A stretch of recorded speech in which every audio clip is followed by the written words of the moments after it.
3월 12일 수요일 장마감 후 시간의 거래 종목 브리핑을 시작하겠습니다. 먼저 오늘 시간에 상승한 종목들을 보겠습니다. 전체적으로는 반도체 관련주 및 실적 발표가 있던 종목들의 시간의 상승세가 두드러졌는데요. 이 중 시간의 상한가 종목은 아이스크림 미디어와 삼진 두 종목이 있었습니다. 그렇다면 상위 5개 종목들의 시간의 상승 이유를 알아볼게요. 먼저 아이스크림 미디어는 장마감 후 연간 실적을 발표하며 시간의 상한가로 마감했습니다. 전년 대비 매출액은 23% 증가한 1,521억 원을 기록하고 영업이익은 35% 증가한 461억 원을 기록했는데요. 이와 함께 주당 738원의 현금 배당을 결정했다고 공시했어요. 아이스크림 미디어는 에듀테크 전문 기업으로 교육 플랫폼을 운영하고 콘텐츠와 교과서 등을 판매하는 사업을 하고 있습니다. 이어서 삼진도 장마감 후 연간 실적을 발표하며 시간의 상한가로 마감했습니다. 전년 대비 매출액은 1% 증가한 1,591억 원을 기록하고 영업이익은 284% 증가한 72억 원을 기록했는데요. 이와 함께 주당 80원의 현금 배당을 결정했다고 공시했어요. 삼진은 TV에 사용되는 리모컨과 스마트홈에 사용되는 허브와 센서 등을 생산하는 기업으로 삼성전자 등을 고객사로 두고 있습니다. 다음으로 IST를 비롯한 반도체 기업들이 상승했습니다. 앞으로 메모리 가격이 반등할 것이라는 증권가의 전망이 나오고 있는 가운데 삼성전자가 LPW 저전력 광폭 입출력 디램 시장을 선점하기 위해 애플 등의 고객사들과 LPW 디램 개발을 진행 중이라고 전해졌는데요. LPW 디램은 차세대 모바일용 디램이자 모바일계의 HBM으로 불리고 있으며 2028년에 양산이 본격화될 것으로 전망되고 있습니다. 이 같은 소식 외에도 미국의 주요 반도체 기업들이 시간의 상승세를 보인 부분이 영향을 준 것으로 추정되는데요. 특히 TSMC가 AMD와 엔비디아에게 인텔의 파운드리 사업부 인수를 제안했다고 알려지면서 인텔은 시간의 8%대의 급등세를 보이고 있습니다. 대만 언론에 따르면 TSMC는 트럼프 대통령의 압박 속에서 인텔의 파운드리 지분 중 20% 이상을 인수할 가능성이 크다고 전해졌는데요. TSMC가 인텔의 파운드리 부문을 인수하는 것은 위험 부담이 크다는 지적도 나오고 있는 가운데 TSMC가 미국 기업들과 공동으로 인텔을 인수하여 부담을 나눠 가지려고 한다는 분석이 나오고 있어요.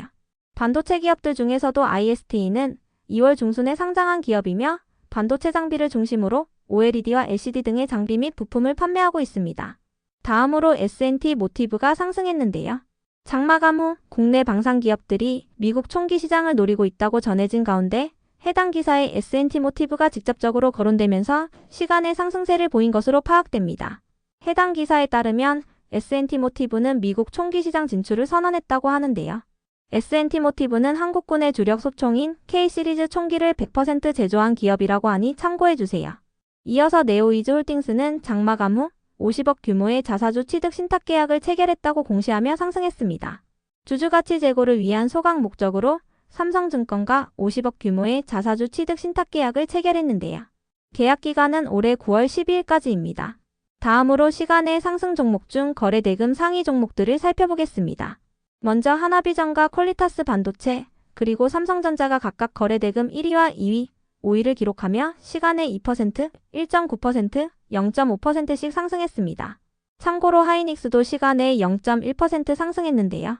메모리 가격이 반등할 것이라는 전망이 나오고 있는 가운데 미국의 주요 반도체 기업들이 시간의 상승세를 보인 부분이 영향을 준 것으로 추정됩니다. 참고로 장마감 후 엔비디아가 최근 삼성전자의 천안 패키징 공장을 한 달 만에 다시 찾았다는 단독 기사가 있었는데요. 해당 기사에 따르면 삼성전자는 5세대 HBM을 엔비디아에 공급하기 위해 막바지 테스트 절차를 본격화한 것으로 보이고 있습니다.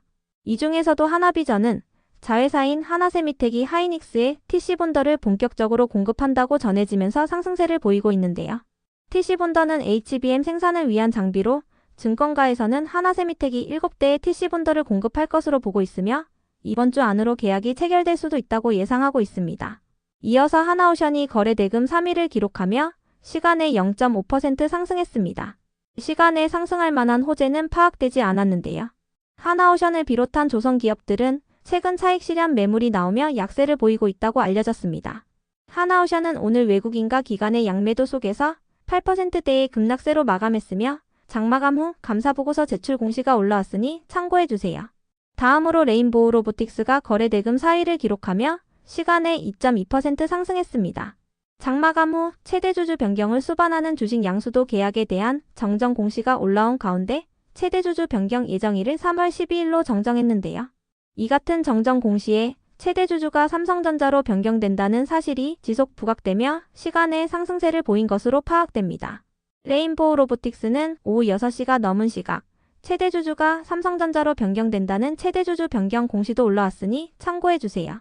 오준허웨이 6인이 삼성전자의 지분을 양도함에 따라 최대 주주가 변경되었다고 공시했습니다. 변경 후 최대 주주인 삼성전자의 소유 주식수는 678만 주이며 소유 비율은 35%입니다. 지분 인수 목적은 경영 참여라고 밝혔습니다. 다음은 오늘 시간에 하락한 종목들인데요.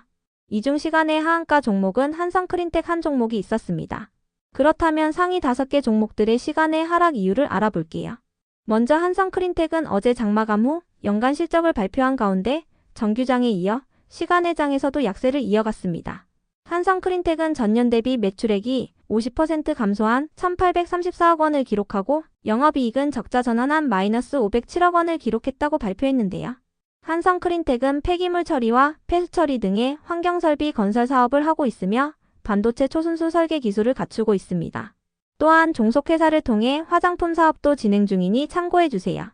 이어서 알맥을 비롯한 전기차 및 2차전지 기업들이 하락했습니다.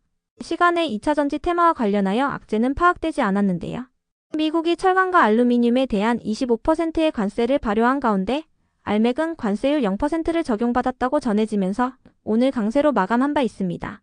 전 세계 165개의 알루미늄 기업 중 관세율 0%를 적용받는 기업은 알맥을 포함하여 5개 기업뿐이라고 알려졌는데요.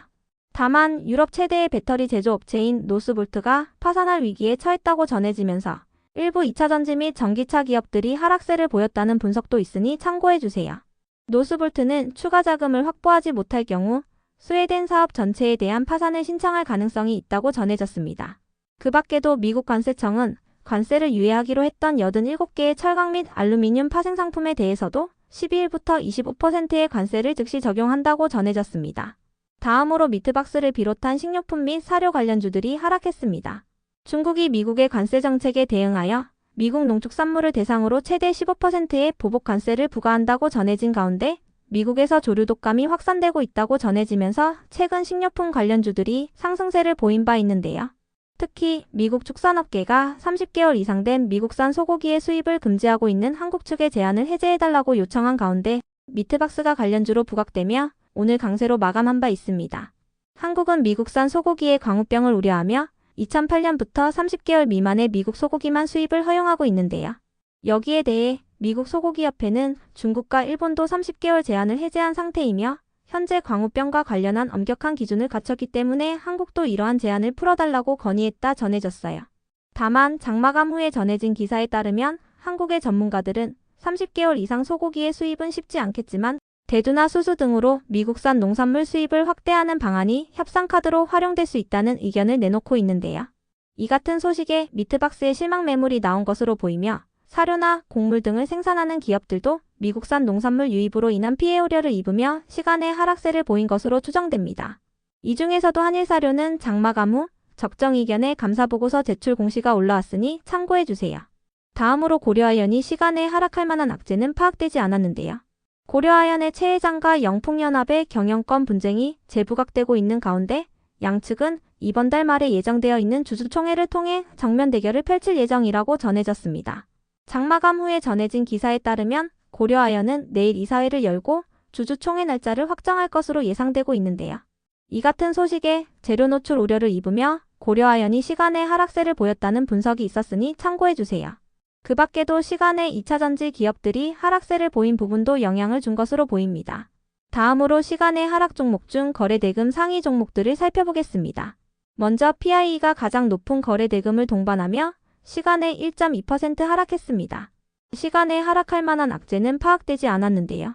PIE는 이번 주 수요일부터 금요일까지 코엑스에서 열리는 스마트 공장 자동화 산업전에 참가한다고 밝히면서 월요일날 19%의 급등세를 보인 바 있으니 참고해주세요. PIE는 이번 참가를 통해 첨단 산업 전공정의 제조 혁신을 이끄는 AI 솔루션을 선보인다고 전해졌습니다. 그 밖에도 유리기판 테마와 관련해서는 미국 국제무역위원회가 LG전자 등을 상대로 LCD용 유리기판 관련 특허침해 소송 조사에 착수한다는 소식이 있었는데요. 이번 문제는 미국 특수유리 기업인 코닝이 제기한 것으로 알려졌으며 삼성전자를 제외한 글로벌 TV 점유율 2위에서 4위 사이의 업체들이 소송 대상에 올랐다고 전해졌습니다. LG전자는 특허 침해와 무관하다는 입장을 전달할 것으로 예상되고 있습니다. 이어서 포스코DX가 거래대금 2위를 기록하며 시간에 0.7% 하락했습니다. 시간에 하락할 만한 악재는 파악되지 않았는데요. 포스코DX는 지난주 언론을 통해 산업 현장에 특화된 피지컬 AI 적용을 추진한다고 밝히며 강세를 보인 바 있으니 참고해주세요. 다음으로 LS일렉트릭이 거래대금 3위를 기록하며 시간에 0.3% 하락했습니다. 시간에 하락할 만한 악재는 파악되지 않았는데요. 장마감 후 LS그룹과 관련해서는 호방그룹이 LS의 지분 매입에 나섰다는 소식이 있었으니 참고해주세요. 또한 LS전선은 장마감 후 817억 원 규모의 파생상품 거래 손실이 발생했다고 공시했습니다. 손실 금액은 자기 자본 대비 4%에 해당합니다. 이어서 고려아연이 거래대금 4위를 기록하며 시간에 2.3% 하락했습니다. 시간에 하락할 만한 악재는 파악되지 않았는데요. 고려아연은 내일 이사회를 열고 주주총회 날짜를 확정할 것으로 예상되고 있습니다. 다음으로 대봉LS가 거래대금 5위를 기록하며 시간에 0.8% 하락했습니다. 시간에 하락할 만한 악재는 파악되지 않았는데요. 대봉LS는 어제 언론을 통해 인도의 실파 파마라이프 사이언스와 협력을 강화했다고 밝히며 상한가로 마감했던 종목이니 참고해주세요. 대봉LS의 합성 펩타이드 기술력과 실파의 펩타이드 의약품 제조 역량이 결합된다면 비용과 수율, 그리고 품질 개선 측면에서 상당한 시너지가 이루어질 것으로 예상되고 있습니다. 끝으로 전일 시간에 등락률 탑5 종목들이 오늘 어떻게 되었는지 추적해보고 마치겠습니다.